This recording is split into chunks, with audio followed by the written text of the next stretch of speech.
देखिए, पहली चीज तो ये बहुत गंभीर आरोप था। हमने भी कल कहा था कि या तो इसका सबूत दे आम आदमी पार्टी, या फिर उसके ऊपर जो है कानूनी कुछ न कुछ कार्रवाई होनी चाहिए। कल खुद दिल्ली जल बोर्ड के सीईओ का बयान आया कि ऐसा कोई नहीं है, इसमें कोई तथ्य नहीं है और हमारा पूर्व मुख्यमंत्री झूठ बोल रहा है।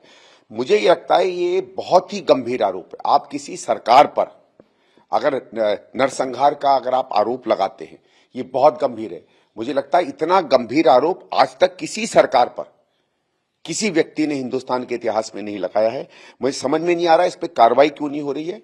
मुझे लगता है इस पर एकदम आम आदमी पार्टी का हर कैंपेन बंद करना चाहिए और इसकी पूरी की पूरी लीडरशिप को हरियाणा पुलिस को केस करके गिरफ्तार करना चाहिए।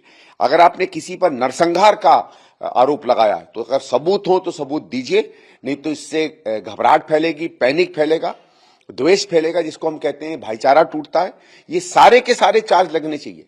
कल से आज के बीच में भाजपा की हरियाणा सरकार क्यों चुप है, दिल्ली पुलिस क्यों चुप है, इलेक्शन कमीशन क्यों चुप है, मुझे बहुत आश्चर्य हो रहा है। मेरा कोई लेना देना नहीं है, भारतीय जनता पार्टी हरियाणा में है, कोई कांग्रेस की सरकार नहीं है, दिल्ली में आम आदमी पार्टी है। हम ये तो इनके आपस की है, पर ये लोग क्यों इस बात का संज्ञान लेते?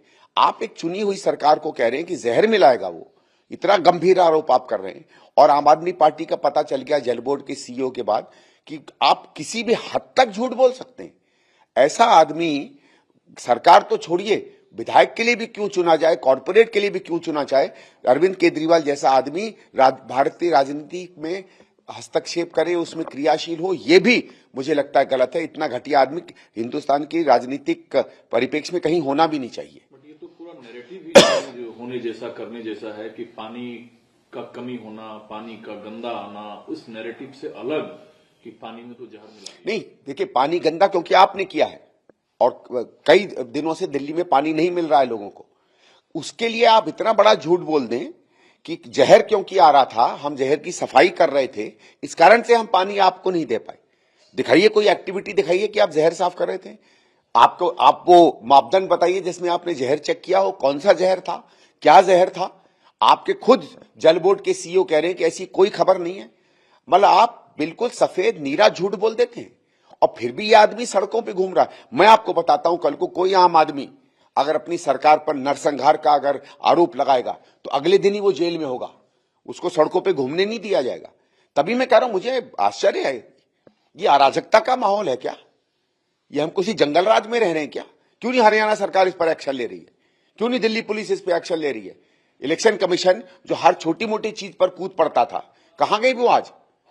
मतलब इन संस्थाओं का चुप रहना, मुझे संदेह लग रहा है कि अंदर ही अंदर भारतीय जनता पार्टी और आप आदमी में या तो कोई गठजोड़ है या दोनों संस्थाओं को कोई फर्क नहीं पड़ता है आम आदमियों में क्या जाए क्या नहीं जाए। पब्लिक पैनिक हो, इन लोगों की राजनीति रोटियां जो है वो आगे सीखनी चाहिए। ऐसा कोई कानूनी प्रावधान है ताकि हरियाणा पुलिस या दिल्ली पुलिस नरसंहार के आरोप पे केजरीवाल को गिरफ्तार? बिल्कुल होना चाहिए। क्योंकि आपका आरोप है कि इतने बड़े आरोप के बाद या तो दोनों के बीच गठजोड़ है, इसलिए गिरफ्तारी नहीं हो रही है। भाई, मेरा ये कि कोई रिएक्शन आया कल हरियाणा सरकार से? कोई बात? कल सीईओ जल बोर्ड ने एक पत्र लिखा एलजी साहब को, उसके बाद कुछ न कुछ तो जवाबदेही कुछ तो मांगनी चाहिए। ये क्या मतलब आज चुनाव है नहीं है, इससे कोई लेना देना नहीं है। आपने ओपनली इतना बड़ा आपको याद है एक बीच में आया था कि जब किसी बदमाश ने स्कूलों पर फोन करके कहा था कि वो बॉम्ब थ्रेट है, गंभीरता से लिया गया था उसको, पुलिस फौरन वहां पहुंची थी कि नहीं पहुंची थी? उसके ऊपर एक्शन क्यों नहीं? अरविंद केजरीवाल के पास दिल्ली पुलिस गई, हरियाणा पुलिस गई कि सबूत दीजिए। भाई, अगर जहर आया है और एक छटाक भी जहर अगर बह के आ जाता है और एक व्यक्ति भी बीमार पड़ जाता है उसके पानी से, हत्या है, ये मर्डर है, क्यों नहीं पुलिस गई उसके पास कि सबूत दीजिए? एक कॉल पर स्कूल पे जो भी बहुत सीरियस क्राइम है, पूरी दिल्ली पुलिस एक्टिव हो जाती है। और एक इतना बड़ा व्यक्ति जो पूर्व मुख्यमंत्री है, नरसंहार की बात करता है, क्यों नहीं गई पुलिस उसके घर? भाई, या तो सबूत दीजिए। और जिस तरह या आप मालूम है उस आदमी पर केस चल रहा है क्योंकि उसने झूठा फोन किया है कि नहीं? आप अगर सरकारी किसी भी स्कूल में बॉम्ब थ्रेट का झूठा फोन करेंगे तो आप पर केस चल रहा है, गिरफ्तारी हो रही है, तो इन पर भी तो होनी चाहिए।